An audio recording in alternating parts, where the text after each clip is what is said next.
आइए सुनते हैं मुंशी प्रेमचंद की लिखी नशा कहानी के चौथे भाग का वाचन।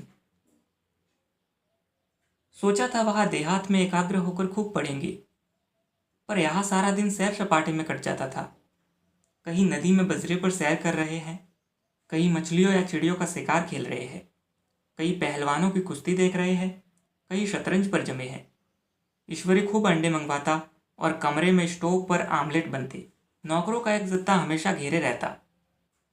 अपने हाथ पांव हिलाने की कोई ज़रूरत नहीं, केवल जबान हिला देना काफ़ी है। नहाने बैठो तो आदमी नहलाने को हाजिर, लेटो तो आदमी पंखा झलने को खड़े। मैं महात्मा गांधी का कुंवर चेला मशहूर था।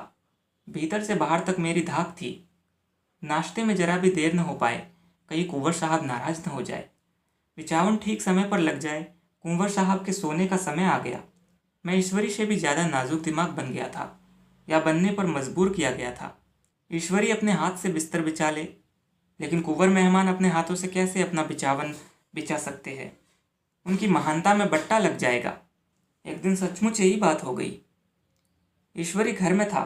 शायद अपनी माता से कुछ बातचीत करने में देर हो गई। यहाँ 10 बज गए। मेरी आंखें नींद से झपक रही थी, मगर बिस्तर कैसे लगाऊं? कुंवर जो ठहरा, कोई 11:30 बजे महरा आया। बड़ा मुंह लगा नौकर था। घर के धंधों में मेरा बिस्तर लगाने की उसे सुधि ही न रही। अब जो याद आई तो भागा हुआ आया। मैंने ऐसी डांट बताई कि उसने भी क्या याद किया हो।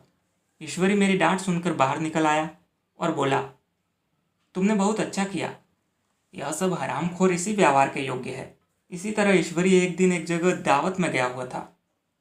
शाम हो गई, मगर लैंप मेज पर रखा हुआ था। दिया सलाई भी थी, लेकिन ईश्वरी खुद कभी लैंप नहीं जलाता था। फिर कुंवर साहब कैसे जलाए? मैं झुंझला रहा था। समाचार पत्र आया रखा हुआ था।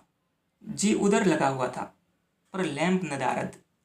दैवयोग से उसी वक्त मुंशी रियासत अली आ निकले। मैं उन्हीं पर उबल पड़ा। ऐसी फटकार बताई कि बेचारा उल्लू हो गया।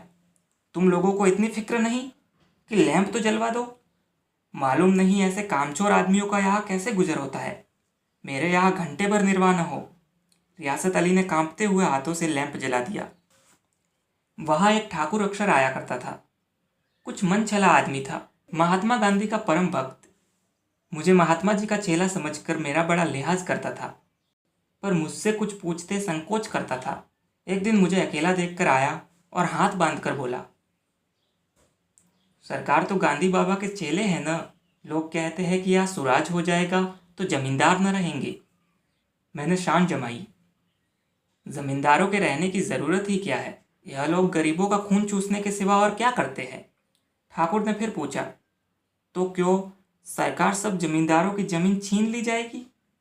मैंने कहा, बहुत से लोग तो खुशी से दे देंगे। जो लोग खुशी से न देंगे उनकी जमीन छीननी ही पड़ेगी। हम लोग तो तैयार बैठे हुए हैं। जो ही स्वराज्य हुआ, अपने इलाके अशामियों के नाम हिब्बा कर देंगे। मैं कुर्सी पर पाँव लटकाए बैठा था। ठाकुर मेरे पाँव दबाने लगा। फिर बोला, आजकल जमींदार लोग बड़ा जुल्म करते हैं सरकार। हमें भी हुजूर अपने इलाके में थोड़ी सी ज़मीन दे दे तो चलकर वही आपकी सेवा में रहे। मैंने कहा, अभी तो मेरा कोई इख्तियार नहीं है भाई, लेकिन जो ही इख्तियार मिला मैं सबसे पहले तुम्हें बुलाऊंगा। तुम्हें मोटर ड्राइवरी सिखाकर अपना ड्राइवर बना लूँगा।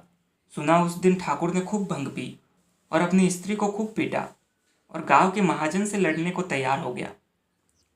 अभी आप सुन रहे थे मुंशी प्रेमचंद की लिखी नशा कहानी के चौथे भाग का वाचन। धन्यवाद।